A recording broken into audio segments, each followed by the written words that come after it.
discuss all you need to know about combination. This is an introduction about combination presented by Goodwin. Before we start, here is our paper.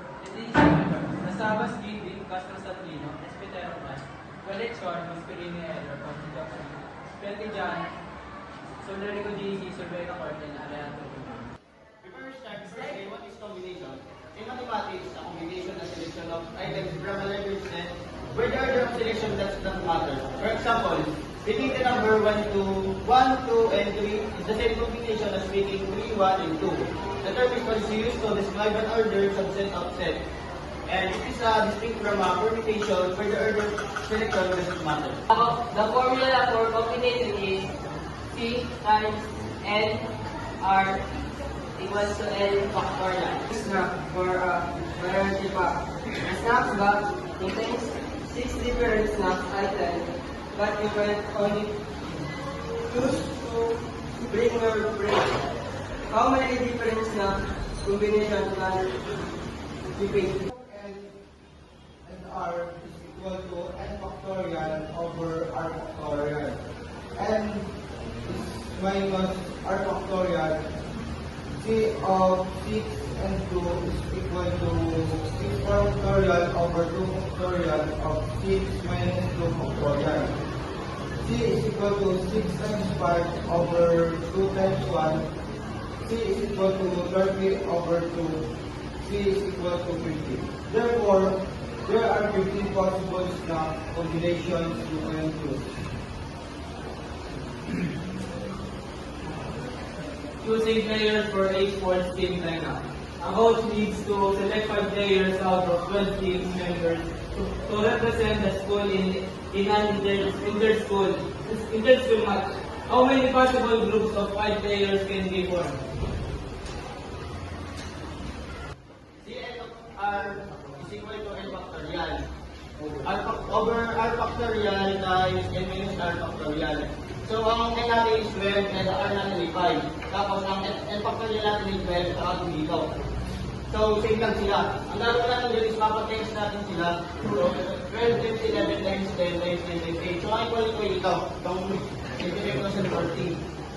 Pagka-text din natin ito, so ang equal is 120. Ang gagawin natin dito, ipapag-divide natin. So, ang sagot is 780. Ang option sa therefore, the coach have 782 possible in the fitting form.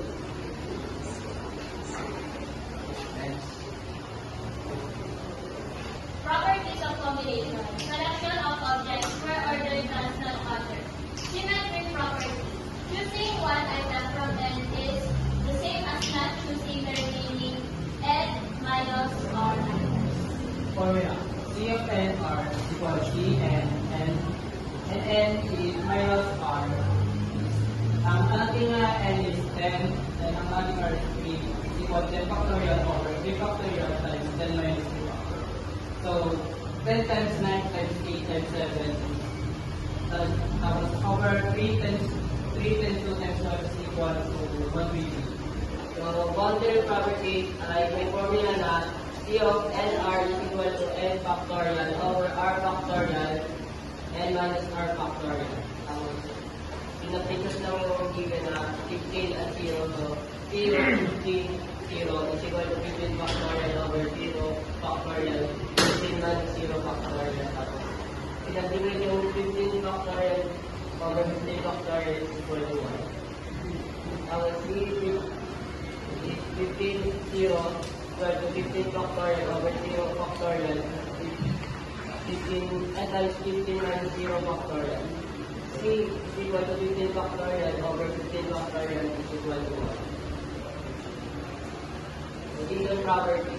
So, ang given property mo is may formula na C of n r plus C of n r minus 1 equal to C times n plus 1 R. Pinag-produce ko yung given na C of n is 3 plus 6 times 6 equals to 6 times 7.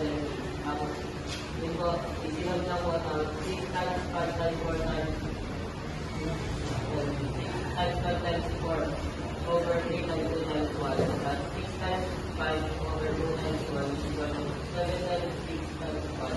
Tapos 6, sinunod na ako ng 12 plus 15 is equal to 31.